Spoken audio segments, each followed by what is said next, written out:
Yes, thank you, Denise. It's my pleasure today to introduce Dr. Kristen Mansfeldt. And Kristen is an assistant professor in the Civil, Environmental, and Architectural Engineering Department's Environmental Engineering program. Surprisingly, this is only his third semester working here at CU Boulder. Prior to this, he was a research associate at EVAG, which is the Swiss Federal Institute of Aquatic Science and Technology. There, he developed expertise in monitoring building-scale wastewater, specifically detecting the trace organic contaminants, such things as pharmaceuticals, pesticides, and personal care products that we flush down the toilet. This expertise has come in particularly useful in standing up the sewer monitoring campaign for SARS-CoV-2 on the CU Boulder campus. And with that, I'm going to turn it over to Dr. Mansfeldt.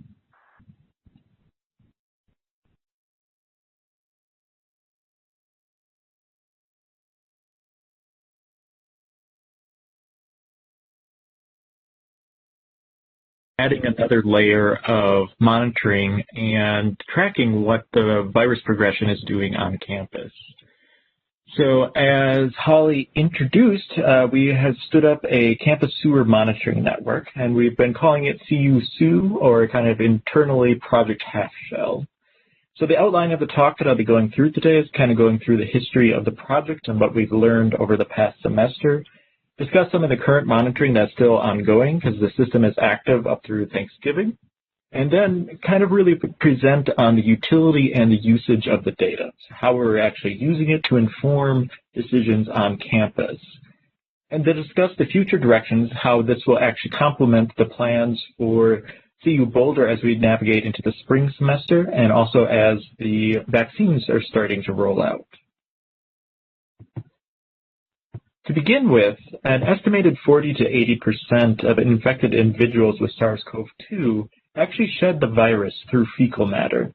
And as more data is coming in, it seems to be on the higher end of this, depending on what stage of the infection that they're in.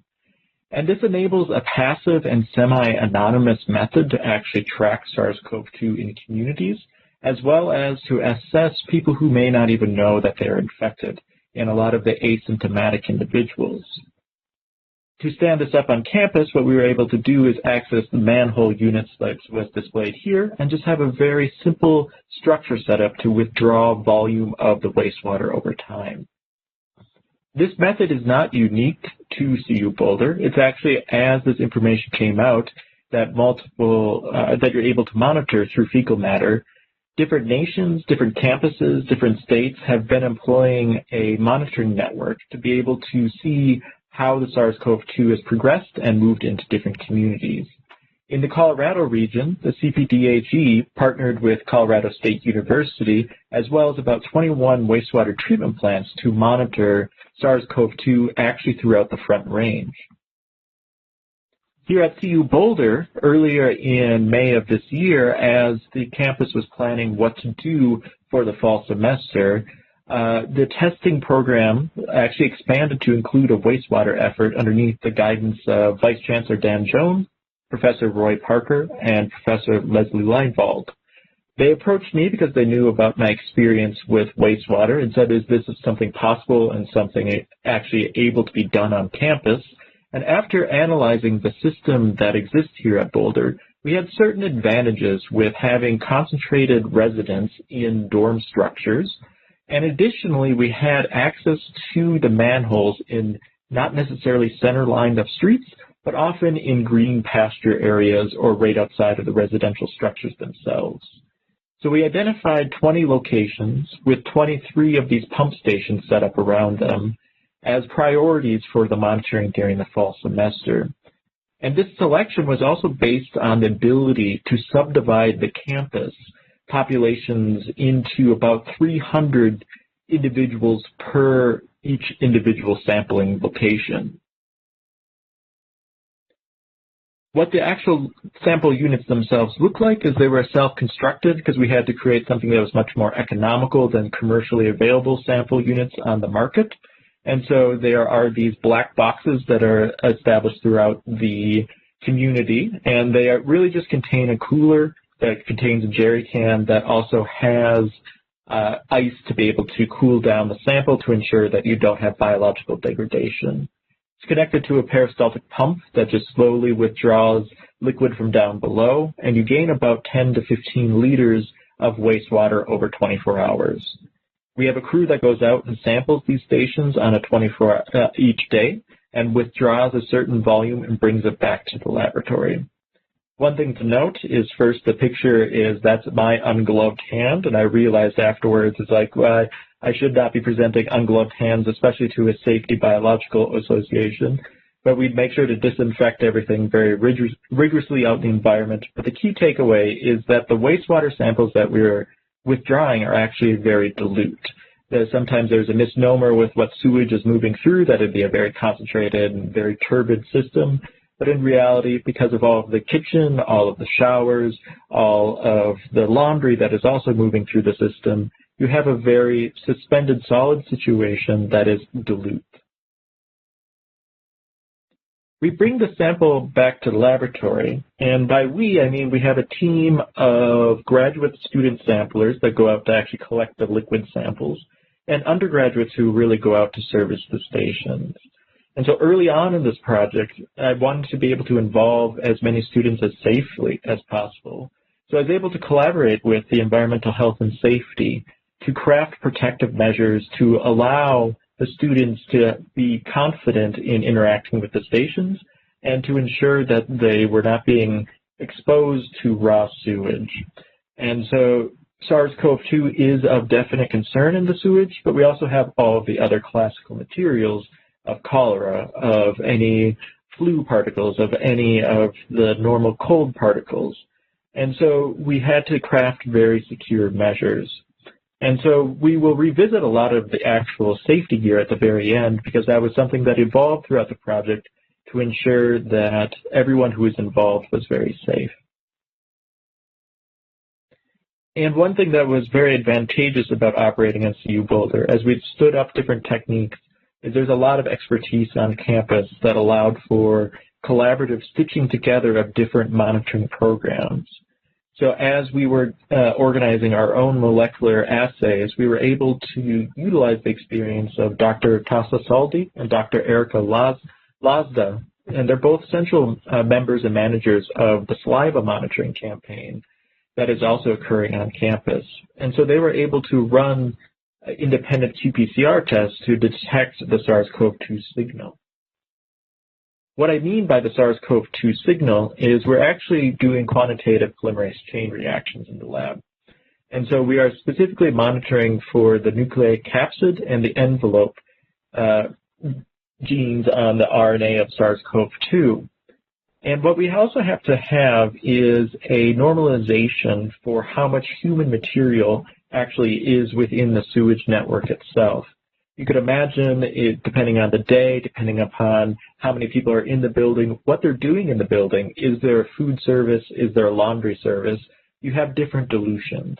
So you want to ensure that if you're starting to see a higher concentration, it's indicative of actually prevalence within the community and not just concentrating at the waste. So we compared all of the SARS-CoV-2 concentrations to a human RNase-P. And then we just would look at the specific ratio to start seeing if there's an increase in the community or a decrease, or if there's just non-detects over time. This is a data graph, actually, of everything that we were monitoring. So on the x-axis, so all of the rows there, that's actually each one of the individual sites that we were monitoring and reporting in. And as you can see, we prioritized turning on different sites at different times. And what you're seeing for the coloring coding is a higher color is the more intense orange or red color. Lower is as you go towards yellow. And then finally, gray is non-detects. Visually for as we migrate through the time series, because as you move from the left to the right, that's actually progressing from end of August all the way up to November. Unfortunately, I did not update this to represent the last weeks of data, but we're still collecting, and we were even collecting this morning. For some of the missing data points, it also kind of benchmarks of some of the events that have occurred in Colorado. So the first column that you see of the missing, that was back on the first very early blizzard in September. And then the last two columns over closer to Halloween was that cold snap in which we decided to turn the system off for 2 days to allow the weather to rewarm. And then, intriguingly, the middle two columns that are missing, that is also just a supply chain issue, is as all the different labs have been really competing for resources and being able, from tips to gloves, to be able to stay open. Sometimes there are just times where critical reagents or critical materials are still awaiting delivery at the delivery dock. But overall, what you can see is that we did have a higher surge that went through the campus during the middle of September. So this was as students returned and after Labor Day. But the surge was effectively controlled by a lot of the monitoring, contact tracing, and quarantining that went on within the campus. And as the time progressed and we entered into October, the system really started to quiet down, which reflected also what was being captured in the monitoring data of both saliva and on-campus medical services. After Halloween, we did start detecting some increased loads at specific locations, but it did not reflect the same behavior that we saw in the middle of September. And what was very encouraging as we were working in tandem and coordination with the saliva testing, we would often report, oh, we're seeing a higher caseload in a specific manhole location. But then the saliva team would already say that they have identified the individual, and then we could see as they moved to the quarantine structure. For privacy, I have anonymized this information, but there is one that I can discuss, is you'll see consistently one of the rows is much more dark in orange color. And that was a key service that was actually occurring on campus, is that there was a quarantine dorm in which allowed students who were exposed and tested positive to move to a space on campus in which they weren't going to be spreading further into the community. And consistently, this tested higher, except for some cases at the end of October when there was no longer any residents within the quarantine structures themselves. How this data actually informs the actions on campus really is also related to what the virus is already doing on campus. And so we were able to craft kind of different ways of considering. So if initially you have the virus completely absent at a site, you're really waiting to have the detection of the viral particles, to have that warning signal that you need to employ the additional saliva screening and medical services screening to identify the individuals that are contributing that information to the wastewater, and to be able to have them access medical services, and then also to be able to be quarantined away from a broader population. This also is if the virus is present, but is low and stable. So if you start seeing an increase, you can apply the same methodology to it as well. Once it's low and rising, and then also it's in a high concentration, this is really where you're using the data to monitor the effectiveness of different community interventions. Is additional social distancing actually influencing? Is monitoring capturing people and actually removing them away from areas in which there is a surge going on? And then you can progress into where you're really monitoring the disappearance of the particles themselves. And then finally, after you move past these post-peaks, you can monitor and actually detect as students return from isolation.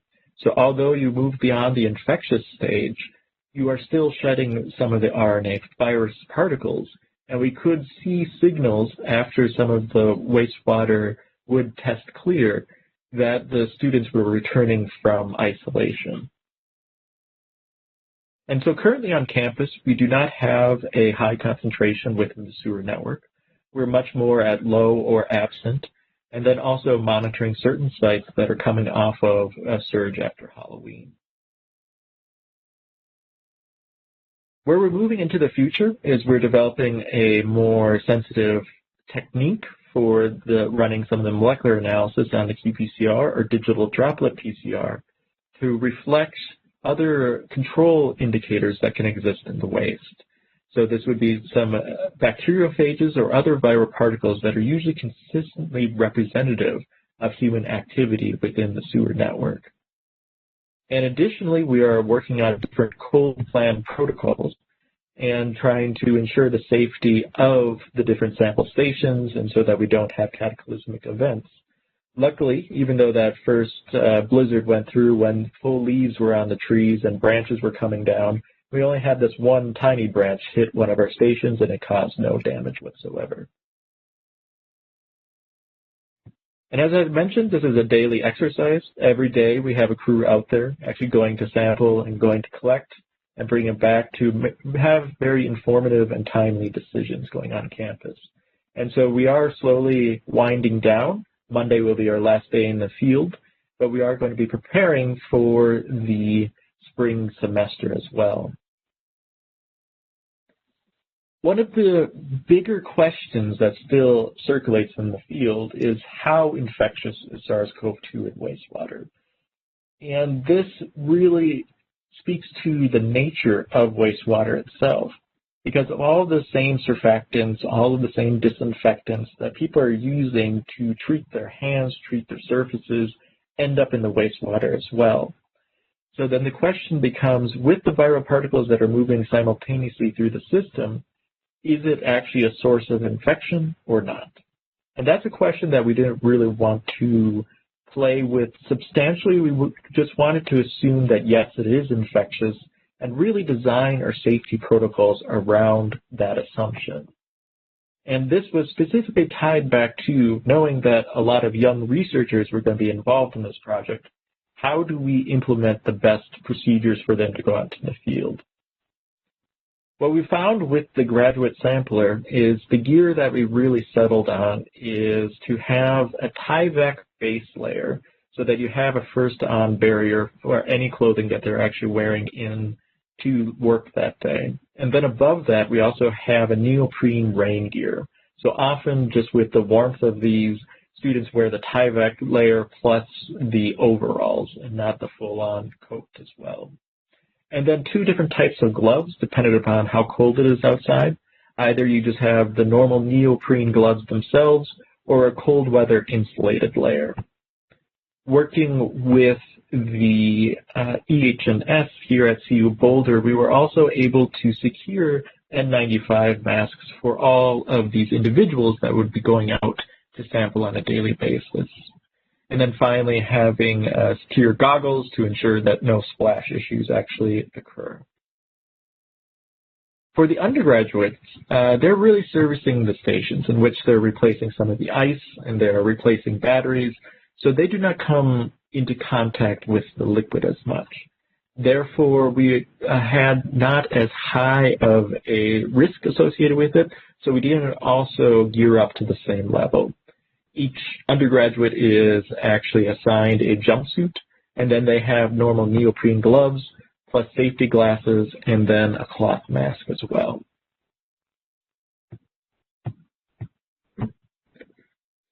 And so one of the other aspects that we really considered is how to decontaminate at different stages. So both decontaminating the individual and then also all the equipment that's moving through the system.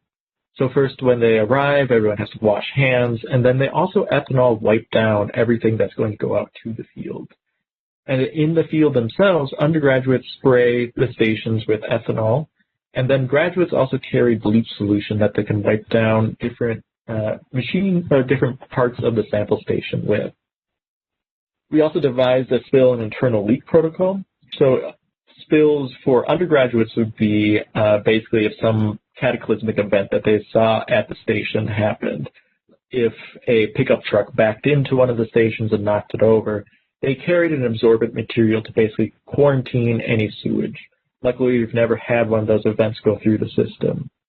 And then there's also potential just for some of the lines to leak internally or knobs to not be completely sealed tightly. And so graduate students who actually interact with that would then disinfect those locations with bleach. When they return to the lab, all equipment and personal protective equipment is ethanol sprayed again and wiped down, and then everyone decontaminates hands as they leave lab. We also have on the surfaces of our lab sticky material, so as people walk over, it would stick to the bottoms of shoes to remove particles that are actually on the bottom of shoes as well.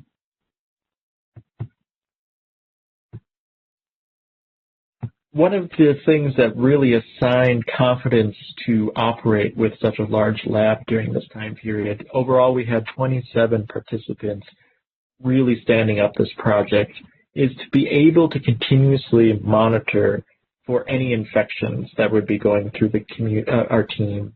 So our full team was tested weekly with the saliva campaign. And what we also had internally was a notification of exposure. So everyone had a personal duty to report close contact events to return to campus, and then also to notify for replacements on the project. And then we also had enough people on the project to allow for immediate isolation. So when concerns arise, even if it wasn't a documented exposure, if just somebody was in an uncomfortable situation, that they could then have personal health take priority and be able to step away from the project. And to date, there's been no spread within team, which is indicating that both the biological safety parameters that we have around collection of the wastewater, as well as our community dynamic, has not caused any infections to directly transmit. One of the questions that I often think about from more of a research standpoint, and as we move away from the SARS-CoV-2 pandemic, is that in reality I'm kind of a single professor that's moving through and cracking open sewers networks, and you can order one of these sewer keys for $25 off of Amazon, and you pretty much have access to the same material that I'm using for doing a community monitoring technique. And so this muscle power just opens up a stream of information, and it becomes more of an ethical question, is how public should this information be? And so it becomes who will actually be listening in to what you're flushing down the toilet. And because your flushes are actually very valuable, and there's a lot of information there, not just on the biological matter, but also on all the chemicals and pharmaceuticals and personal care products that individuals are using. And so the question is, who is going to be listening? Is it just the wastewater treatment plant operators and wastewater specialists, or are other monitoring campaigns going to be set up as well? And with that, I have a long list of people to thank. I will just post it here. This has definitely not been a single lab operation or a single investigator. There's been probably upwards of hundreds of people now involved that have provided different layers of expertise and input and have evolved a different monitoring strategy on the campus here at CU Boulder. And I definitely have moved through very quickly, but I thank you for your time, and I'd be happy to answer any questions that people have.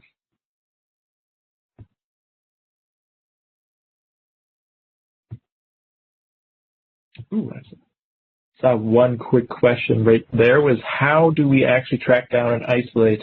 So one thing that happens in all of the on-campus residential structures, and that's one thing I should really emphasize, this was really targeting the on-campus, is they have mandatory testing. So on a weekly basis, everyone who lives on campus has to contribute samples. And so from there, with this repeated basis, there is this continued ability to cross-check between, do we have the wastewater signal, or and was there an actual detected positive within the saliva samples? So with each one of those barcodes, they actually then are able to understand who contributed it and be able to backtrack and find that individual in the residential structure. Another question that came in is, are you collaborating with ASU on these types of studies in any way? I think the community has been extremely collaborative. There's been a lot of definitely loose back and forth. Where the major collaborations have existed actually is along the Front Range. And so it's been CSU, Boulder, Mesa, Denver, MSU, and School of Mines that actually talk probably on a monthly basis and share best practices and share different materials actually. So there's a much closer collaborative network.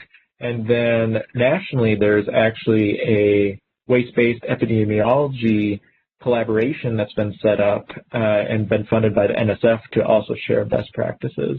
I think one of the things is everyone became very overwhelmed with the intensity of it, and so I think we'll be sharing much more once we have a moment to catch our breaths over the Christmas break here.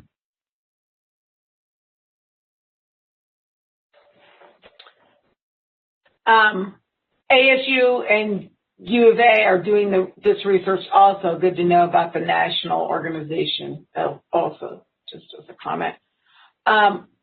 Assume there are variations in chemicals in wastewater, including surfactants and bleach. How do you normalize your PCR results to control for variations in chemical concentrations that may impact your samples and therefore allow you to compare COVID-19 infection levels between buildings? That's actually something we control in a couple different ways, is because there's the direct aspect of having various chemical levels could inhibit some of the processes. So we do run different inhibition controls. For whether the chemicals themselves are destroying the viral signal, and that's where we normalize to both an internal spike-in control, so we have a bovine coronavirus spike-in as well, that when we remove it from the material, we basically inoculate it with a comparison to start seeing if that degrades away. And then additionally, that's where we have human comparative value. Okay. And then do you anticipate that wastewater surveillance will be useful without the individual surveillance methods utilized by your institution? I think that becomes where there is different layers that you can use for surveillance. So if you are monitoring and trying to get a sense for where in a community specific high levels of concentration are coming from, you can use it to kind of identify within your artificial river network where your primary contributors are. I think with any method, it's what the question is you're trying to look for would be how useful it is. I think for some of these building scale ones, tying it directly to a additional sampling campaign is key to be able to identify those individuals within the structure that need to seek further assistance and also be removed from the structure. And then additionally, what it allows you to do is to narrow your resources. So if all of your residential units that you're monitoring simultaneously are not reporting the infection, you can then tailor where you really go in to encourage people to contribute saliva samples, process the saliva samples, and not necessarily have to do as wide of a campaign on an individual basis. Okay. Link or keywords for us to look up that wastewater epidemiology best practices? For lookup, yeah, wastewater-based epidemiology is now kind of exploding as definitely a buzz term. So that's where I think the majority of ones are publishing under. And I believe, as near as I can tell, I think that is all of the questions.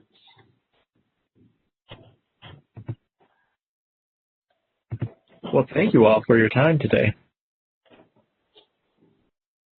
Yeah, Dr. Mansfeldt, thank you so much for taking the time again out of your busy schedule to present on this, again, timely topic, and certainly a lot of interest that I know of across the country in academia that I'm sure have been following your work and results. So I know the Boulder campus has certainly benefited by it. So we thank you for you and your team's effort on this. I know it was a really wide collaborative effort across many departments, which, having worked on the Boulder campus for many years, it's a huge undertaking, you know, especially during the pandemic, for people to just, you know, blast out of the pandemic silos, right, and do this work remotely, right, collaboratively and remotely is a huge undertaking. So we thank you for your work, and I'm sure I know Boulder campus appreciates it and the rest of the university.